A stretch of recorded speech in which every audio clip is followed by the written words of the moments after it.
doubles and coffee. I feel it's fake thing I just see. Somebody just sent me a clip of Al Jazeera, big international news agency, interviewing some fella there who does do some kind of videos now and again. I ain't know his name. Ryan, he say Ryan. Me I know the man name, and I live in Trinidad and Tobago. I just see him do a few videos now and again and asking him geopolitical questions, analysis of not only the feeling of Trinidad and Tobago, but that in Venezuela. Me I even know if that man ever even went Venezuela. He may ever get on a route and went across to Venezuela. Talking also and asking him about CARICOM and the region and what the issue would do on fracturing CARICOM. What kind of madness I seen in this place?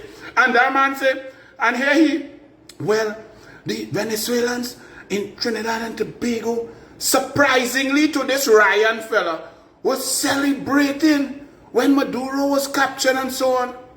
And it was surprising to him. It's surprising to you that people who were forced to flee their country from oppression, tyrannical dictatorship, lack of ability to survive, no toilet paper, no food on the shelves, dictatorship, being arrested, battered, beaten, locked up. 8 million people fled their country. Venezuelans are very proud people. They love their country. Gloria el Bravo Pueblo. Venezuelans over the years, I have coached hundreds. I used to go to Venezuela every 2 weeks on a route, taka, a old plane that boy, it has drift anytime a breeze blow.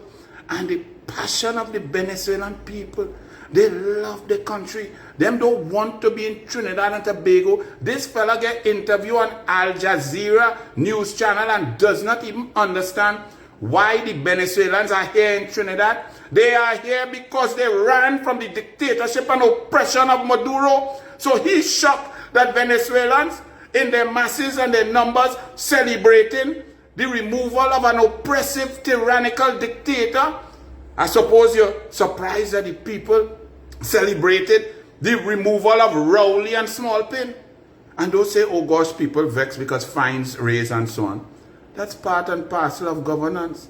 But people celebrated the removal of an oppressive dictator, a stealer of elections, a pathological liar, an arrogant abuser, a recusal man who made the rich get richer and his ministers get richer, recusals of 100 times of his super mini-me, Smallpin minister, and Faris al-Rawi are tight pants who go on very quiet.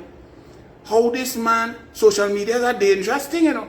That man purpose to represent the views of Trinidad and Tobago. Me I know what is his qualification, where he come out from, what room he does sit down in, and come up with all these detailed positions on CARICOM fracture and all of that.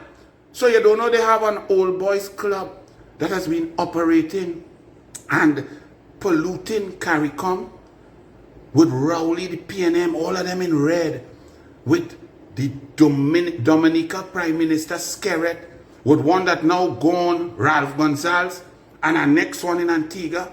You don't know the insipid, corrupt relationship that Maduro had with them. You ain't read the indictment in New York about Maduro and Caribbean politicians. But you talking about fracture of CARICOM and you know nothing. When was CARICOM formed? What is the last thing they did? How do they form decisions? What is the operation? What happened with Brent Thomas on a CARICOM jet getting kidnapped in Barbados with the authority of the Barbados government and Rowley's PNM government to kidnap a citizen without extradition treaties, without natural justice, without following the law? What that happened? You know about CARICOM impacts going into Dominica on the behest of Skerrit to beat and tear gas a village in Dominica during the election? Who is this fella called Ryan purporting to talk about issues that he knows nothing of?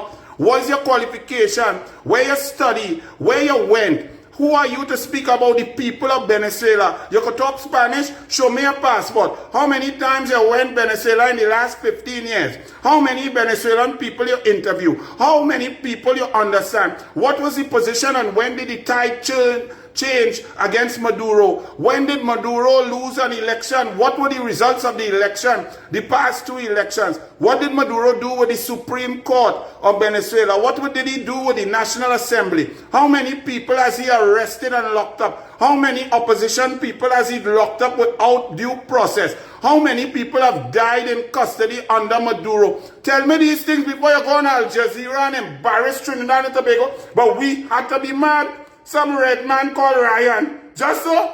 But anyway, all you have a good day, no? Bless.